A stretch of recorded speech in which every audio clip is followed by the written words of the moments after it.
Welcome to week 4 of PSHS 6240 here at George Washington University School of Homeland Security.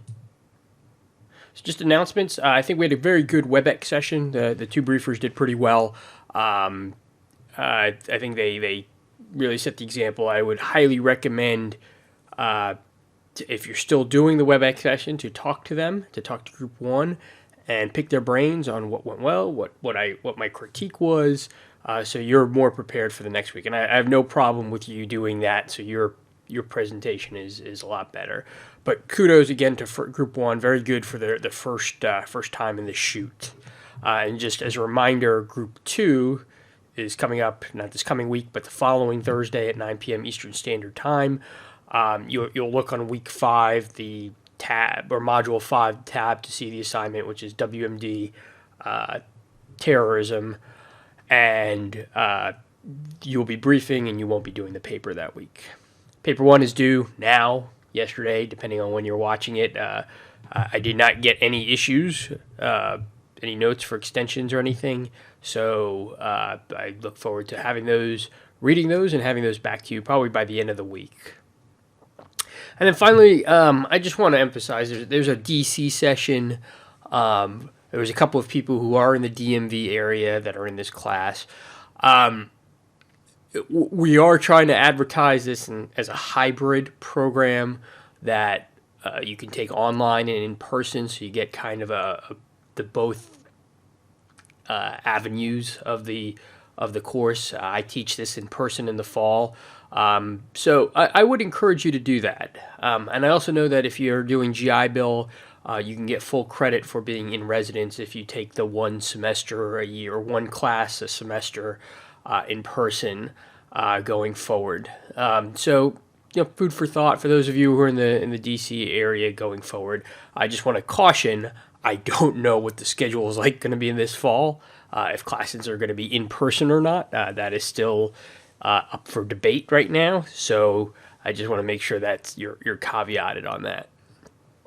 So week 3 review, again, I saw the discussion points. We're looking for the road to 9/11, the close versus short term.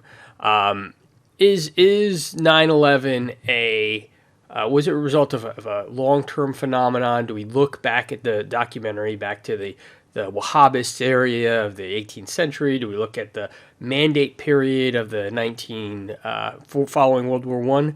Or do we look a little bit closer? And I should just forewarn you, I have a certain viewpoint on this. I tend to look, the reason why 9/11 occurred, or why ISIS occurred, is not necessarily because of what happened in 1918. I look at more recent phenomenon. I look at the way globalization has left a lot of the Middle East out of the equation. I look at sometimes our support to regimes in the Middle East, whether you think that's fair or not, but that's been an incitement, particularly in the run-up to 9/11. And I'm not just asking why 9/11 occurred, I'm also asking why there was so much appearance of animosity towards the Americans, even sometimes support for the hijackers that was prevalent, for those of you who are old enough to remember, and then those of you who saw in the documentary. So week 4 preview, you're going to have two topics, terrorism adaptation. What I want you to do, the readings, I'm going to say this, is 200 pages. Do not read 200 pages. Do not read 200 pages. Choose a group and then compare and contrast it to the rise of ISIS. So you'll read the RAND article. You'll choose, it has 5 groups. Choose one, and then compare and contrast it to ISIS. Watch my lecture on the success of terrorist groups, and I want you to think in the back of your head, why do some groups succeed and why do some fail? Hezbollah has been around for 30 years, and that is one of your case studies. There's a reason why that it's now successful, while other groups are potentially relegated to the dustbin of history. No one remembers Sikh separatism. No one remembers the Tamil Tigers or other small groups that are, again, or Jemaah Islamiyah. These are groups that were prevalent at one time but have gone to the dustbin of history, and the question is why. So that's what I'm going to ask you to do. And then the second thing is look at WMD terrorism.